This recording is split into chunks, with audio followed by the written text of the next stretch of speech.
हिंदी कहानी। रमेश बहुत ही प्यारा बालक था। वह कक्षा दूसरी में पढ़ता।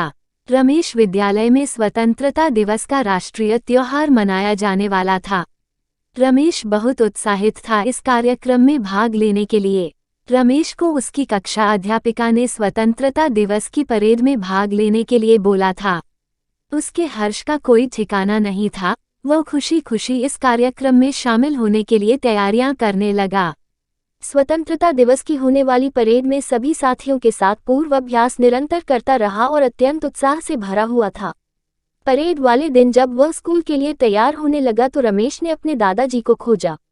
दादाजी रमेश के साथ निरंतर विद्यालय जाया करते थे उसे पहुंचाने, किंतु दादाजी नहीं मिले। माँ से पूछा तो माँ ने बताया दादाजी गांव गए हैं, वहां दादी की तबीयत खराब है और हॉस्पिटल में है। पिताजी भी गए हुए हैं। अब मैं तुम्हें स्कूल पहुंचाकर गांव निकलूंगी। रमेश ने यह बात सुनी तो बहुत दुखी हुआ और वह स्वयं भी दादी के पास जाने के लिए जिद करने लगा। इस पर उसकी माँ रमेश को अपने साथ लेकर गांव चली गई। जब वह कुछ दिन बाद विद्यालय पहुंचा, वहां प्रधानाचार्य ने उन सभी बालकों को बुलाया जिन्होंने परेड में भाग नहीं लिया था।